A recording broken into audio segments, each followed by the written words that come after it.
এমন একটি দেশ যেখানে কারো কাছে সামান্য একটি সাইকেল থাকা মানেই সে ওই দেশটির সবচেয়ে ধনী ব্যক্তি। এটি এতটাই দরিদ্র দেশ যে এখানকার মানুষের কাছে থাকার মতো বাড়ি নেই। তারা রাস্তায় খায় এবং রাস্তায় ময়লা আবর্জনার মধ্যে ঘুমায়। আবার অনেকেই কোন রকমের ময়লা, ছেঁড়া কাপড়, কাগজ, লতাপাতা দিয়ে ছোট্ট কুড়ে ঘর বানিয়ে থাকে, যেখান থেকে রাতের অন্ধকারে মাতাল নেশাখোররা যুবতী মেয়েদেরকে ঘুমের মধ্যেই তুলে নিয়ে গিয়ে জঙ্গলে নিয়ে ধর্ষণ করে। এমন ঘটনা প্রতিনিয়তই সেখানে ঘটে। এখানে যতগুলো বাচ্চা জন্ম হয় তারা নিজেরাও জানে না তাদের আসল বাবাকে। অর্থাৎ এখানে বাচ্চা জন্ম দেওয়ার জন্য বিয়ের দরকার হয় না। এখানকার লোকজন এমন এক ধরনের পানীয় পান করে যা খেলে যৌবন কখনোই নষ্ট হবে না। এখানে আছে দুটি রাজধানী। তাছাড়াও এই দেশটিতে এমন এমন কার্যকলাপ ঘটে যা আপনার মাথাতেও আসেনি। এই বিষয়ে বিস্তারিত জেনে আপনার পায়ের নিচ থেকে মাটি সরে যাবে, আপনি অবাক হয়ে যাবেন। আজকের ভিডিওতে এই অদ্ভুত দেশটি সম্পর্কে জানাবো। পুরো তথ্য জানতে ভিডিওটি না টেনে শেষ পর্যন্ত দেখুন, কারণ পুরো ভিডিওটি দেখে আপনি একেবারেই অবাক হয়ে যাবেন। শুরু করার আগে নতুন বন্ধুরা ভিডিওটিকে লাইক করে চ্যানেলটিকে সাবস্ক্রাইব করুন। তাহলে চলুন শুরু করা যাক। এ লাইফ উইথাউট বেসিক কমফোর্ট। সাধারণত মানুষ যতই দরিদ্র হোক না কেন তার মাথা গোজার মতো সামান্য ঘর থাকে, যেখানে দিনের সমস্ত ক্লান্তি শেষ করে একটু বিশ্রাম নিতে পারে। কিন্তু বুরুন্ডি নামক এটি এমন একটি দেশ যেখানকার মানুষ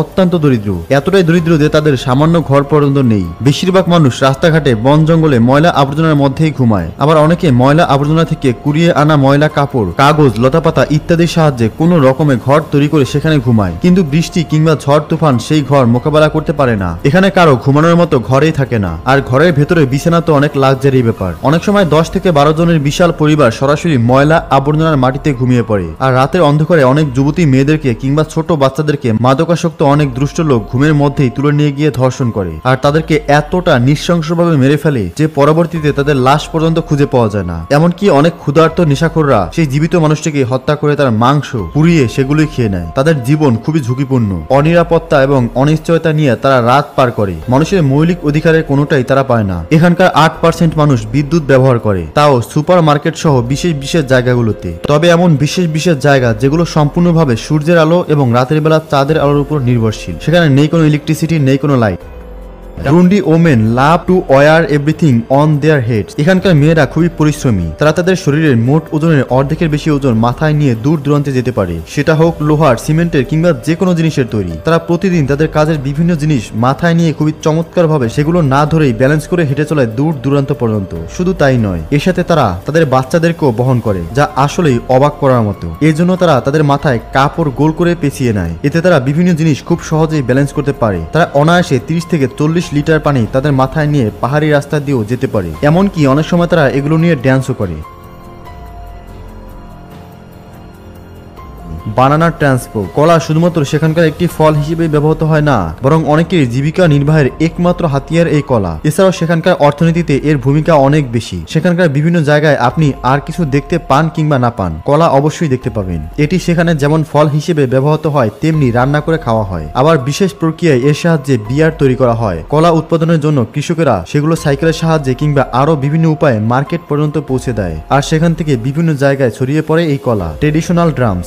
ঢাক সেখানকার শুধু একটি বাদ্যযন্ত্র নয়, বরং তাদের হার্টবিট। তারা তাদের বিভিন্ন উৎসবে তাদের ঐতিহ্যবাহী ঢাক বাজায়। এই আওয়াজ তাদের একতা এবং শক্তির প্রতীক। তারা বড় বড় ঢাক বাজিয়ে একই সাথে ড্যান্স করতে পারে। ইনফ্রাস্ট্রাকচার। এখানকার কাঁচা রাস্তার অবস্থা খুবই বাজে, যার সাহায্যে দূর দূরান্তে মার্কেট কিংবা স্কুলে যাওয়া অনেক কঠিন। এছাড়াও এখানে বিভিন্ন বেসিক সুযোগ সুবিধা একেবারেই নেই। ইমার্জেন্সি সেবাও পাওয়া যায় না, এমনকি নেই পর্যাপ্ত বৈদ্যুতিক সুবিধা, যার কারণে যারা এই সুবিধাগুলো পাচ্ছে তাদেরকে সবাই অন্যদের চেয়ে আলাদাভাবে অনেক ধনী হিসেবে দেখছে, অথচ মৌলিক অধিকার হিসেবে এগুলো সবার পাওয়া উচিত ছিল। বাইসাইকেল আর লাক্সারিয়াস ভেহিকেল। শুনলে অবাক হবেন, আপনার কাছে এটি মজা মনে হবে, কিন্তু এটাই সত্য যে এখানে যদি কোনো মানুষের সাইকেল থাকে তাহলে সেটি বড়লোকের প্রতীক। আমাদের দেশে যদি কারো কাছে রোলস রয়েসের মতো গাড়ি থাকে তাহলে আমরা তাকে যেই চোখে দেখি। এই দেশটিতে সাধারণ একটি বাইসাইকেল থাকলে তাকে সেই দৃষ্টিতেই দেখা হয়। যেখানে বিভিন্ন দেশের মানুষ বাস, ট্রেন ইত্যাদিকে খুবই সাধারণভাবে নেয়, সেখানে এই দেশে কারো যদি একটি সাইকেল থাকে তাহলে তাদেরকে অন্য নজরে দেখা হয়। কোনো পুরুষের যদি সাইকেল থাকে তাহলে বিবাহের জন্য সেই পুরুষের জন্য নারীর অভাব হয় না। সব নারীর বাবা মা তার সাথে মেয়ে বিয়ে দেওয়ার জন্য পাগল হয়ে যায়, কেননা এখানকার বেশিরভাগ মানুষেরই সাইকেল কেনার মতো সামর্থ্য নেই। অথচ তাদেরকে কাজের জন্য স্কুল, মার্কেট এবং বিভিন্ন প্রয়োজনে অনেক দূর দূরান্ত পর্যন্ত যেতে হয়। কিন্তু অন্যান্য দেশের মতো বাস, ট্রেনের প্রচলন এখানে সীমিত। এখানে শুয়োর পরিবহনের যে গাড়ি রয়েছে তার কয়েকটি সিট ব্যবহার করে মানুষ গণপরিবহন হিসেবে ব্যবহার করে, আর এর পরিমাণও খুবই সামান্য। এছাড়াও এটি ব্যবহার করাও আরামদায়ক নয়, আর এটি ব্যবহার করতে 5 থেকে 6 টাকা খরচ হয়। অথচ তারা সারাদিনের কাজ করেও 50 টাকা আয় করতে পারে না। আর বৃষ্টির সময় এই রাস্তা এতটাই কাদাযুক্ত হয়ে যায় যে সাধারণভাবে হাঁটা চলাও কঠিন হয়ে পড়ে। এই কাউরি ইস এ স্কাম। যদিও যৌতুক দেয়া নেওয়া দুটোই অপরাধ এবং এটি থেকে বিরত থাকা উচিত, কিন্তু সাধারণত আপনি চিন্তা করে দেখুন যৌতুক হিসেবে কাউকে কি দেওয়া হয়? দামি মোটরসাইকেল, গাড়ি, বাড়ি, জমি কিংবা স্বর্ণ অলংকার অথবা নগদ মোটা অঙ্কের টাকা। কিন্তু এই দেশে যৌতুক ব্যবস্থা এতটাই অদ্ভুত যা আপনি কল্পনাও করতে পারবেন না। এখানে একজন পুরুষ যখন একজন নারীকে বিয়ে করে তখন সেই পুরুষকে যৌতুক হিসেবে শুধুমাত্র একটি নিড়ানি দেওয়া হয় যার সাহায্যে ফসলের জমিতে কাজ করা হয়। তবে এটি শুধু একটি নিড়ানি নয়, বরং তাদের ঐতিহ্যের একটি প্রতীক, যা কঠোর পরিশ্রমের প্রতীক, যা দ্বারা বোঝানো হয় স্বামী স্ত্রী কঠোর পরিশ্রম করে জীবনে উন্নতি করবে। সাইকেলের পর গরুকে এখানকার সবচেয়ে মূল্যবান সম্পদ মনে করা হয়, কেননা এটি ফসলের জমিতে কাজ করতে ব্যবহৃত হয়। Country without railways. এখন প্রায় সব দেশেই রয়েছে রেল যোগাযোগ, কিন্তু বুরুন্ডি এমন একটি দেশ যেখানে রেল যোগাযোগ অসম্ভব। এখানে কোনো রেলওয়ে নেই, যার কারণে বিভিন্ন দেশের সাথে এর সংযোগ ব্যবস্থা নেই বললেই চলে। বিশেষ করে এর পার্শ্ববর্তী দেশ তানজানিয়া এবং রুয়ান্ডাতে যাতায়াত খুবই ব্যয়বহুল। এজন্য তারা বাস, মোটরসাইকেল ব্যবহার করে, যা খুবই ব্যয়বহুল। এছাড়াও অতিরিক্ত জনবহুল হওয়ায় এটি মোটেও আরামদায়ক নয়। ব্যানানা বিয়ার। অনেকেই বিয়ার পছন্দ করে, কিন্তু কখনো কি কলা দিয়ে তৈরি বিয়ারের কথা শুনেছেন? এটি এমন একটি দেশ যেখানে কলা দিয়ে বিয়ার তৈরি করা হয়। আসলে এখানকার প্রায় সব জায়গায় প্রচুর পরিমাণে কলা উৎপাদন হয়, তাই এই কলার সাথে পানি মিশিয়ে বিশেষ বিয়ার তৈরি করা হয়। আবার অনেকে এর সাথে ঘাস মিশায় যেন এর শক্তি এবং টেস্ট উন্নত হয়। তাদের মতে এর টেস্ট অনেক মিষ্টি, নোনতা এবং অ্যালকোহলিক। ইউনিক ফ্লেভারের কারণে এটি সেখানকার বিয়ে সহ বিভিন্ন অনুষ্ঠানে সবাই একত্রে খেয়ে থাকে। আবার অনেকেই মনে করে এটি খেলে তাদের যৌবন কখনোই নষ্ট হয় না, যদিও এর কোনো সুস্পষ্ট প্রমাণ নেই। The poorest country in the world. Burundi পৃথিবীর সবচেয়ে গরিব দেশের মধ্যে একটি। এর অর্থনীতি খুবই দুর্বল। এখানকার জনপ্রতি জিডিপি বছরে মাত্র 300 টাকা। হ্যাঁ, ঠিকই শুনেছেন, বছরে মাত্র 300 টাকা। আমরা প্রতিদিন চা খাওয়ার পেছনে যেই টাকা নষ্ট করি তারা সারা মাসেও সেই টাকা উপার্জন করতে পারে না। চা খাওয়ার পেছনে আমাদের যেই টাকা নষ্ট হয় তা দিয়ে তাদের পুরো একটা সংসার চলে যায়। সেখানে চা খাওয়া হলো বিলাসী। এখানকার 70% মানুষ অপুষ্টিতে ভুগছে। ক্ষুধার সমস্যা এখানকার সবচেয়ে বড় সমস্যা। প্রতি বছর অসংখ্য মানুষ শুধুমাত্র ক্ষুধার যন্ত্রণায় কিংবা অপুষ্টিকর কারণে মারা যায়। লেক তানজানিয়াকা। এটি সেখানকার দর্শনীয় স্থানগুলোর মধ্যে একটি। এর সৌন্দর্য মানুষকে মুগ্ধ করে। বিভিন্ন দেশের পর্যটকরা এখানে এসে প্রাকৃতিক সৌন্দর্য উপভোগ করতে পারে এবং সম্পূর্ণ ন্যাচারাল অনুভূতি পায়। এই লেক বুরুন্ডি, তানজানিয়া, জাম্বিয়া এবং ডেমোক্রেটিক রিপাবলিক অফ কঙ্গো এই 4টি দেশের মধ্য দিয়ে বয়ে চলেছে। ভলিউমের দিক থেকে এটি পৃথিবীর দ্বিতীয় ফ্রেশ ওয়াটার লেক। এটি 12,000 স্কোয়ার মাইলের চেয়েও বেশি জায়গা জুড়ে বিস্তৃত, যেখানে 250-র বেশি বিভিন্ন প্রজাতির মাছ রয়েছে, যার কারণে এটি সেখানকার স্থানীয় মানুষদের জীবিকার একটি বড় মাধ্যম হয়ে দাঁড়িয়েছে। সেখানকার মানুষ এই লেক থেকে মাছ ধরে সেগুলো বিক্রি করে তাদের সংসার চালায়।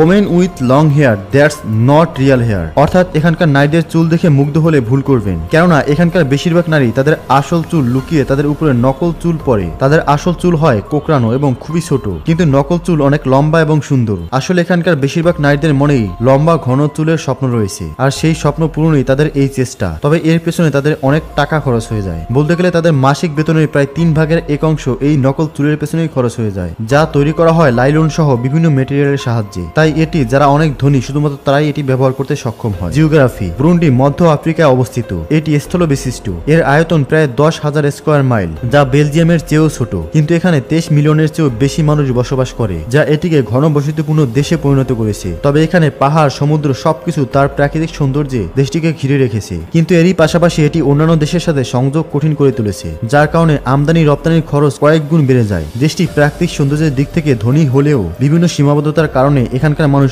অত্যন্ত দরিদ্র। পপুলেশন। এখানকার 90% মানুষ জীবিকার জন্য কৃষির উপর নির্ভরশীল, কিন্তু বর্তমানে তাদেরকে অনেক চ্যালেঞ্জের সম্মুখীন হতে হয়েছে। যেখানে বিভিন্ন দেশে অত্যাধুনিক ফার্মিং মেশিনের সাহায্যে খাদ্য উৎপাদন করে, সেখানে এই দেশের মানুষ এখনো সেই আগের পদ্ধতি ব্যবহার করে। তাদের কাছে মডার্ন টুলস এবং টেকনোলজি নেই বললেই চলে, যার কারণে উৎপাদনও তুলনামূলক অনেক কম হয়, যা তাদের পারিবারিক চাহিদা পূরণ করতে হিমশিম খায়। এছাড়াও ক্লাইমেট চেঞ্জ তাদের সমস্যাকে আরো বাড়িয়ে দিচ্ছে। অনিশ্চিত এই আবহাওয়া পরিবর্তন তাদেরকে আরো ভয়াবহ সমস্যার মধ্যে ফেলছে। এছাড়াও সমুদ্রপথে যাতায়াতের উন্নত ব্যবস্থা না থাকায় আমদানি রপ্তানিতে তাদের খরচ কয়েক গুণ বেড়ে যায়, যার কারণে তারা কফি কিংবা চায়ের মতো বিভিন্ন পণ্য বিভিন্ন দেশে রপ্তানি করতে পারে না। প্রিয় দর্শক, আপনি কি এই ধরনের আরো ভিডিও দেখতে চান? তাহলে কমেন্টসে লিখুন নেক্সট পার্ট। আপাতত স্ক্রিনে দেখানো এই ভিডিওটিকে এনজয় করুন। ধন্যবাদ।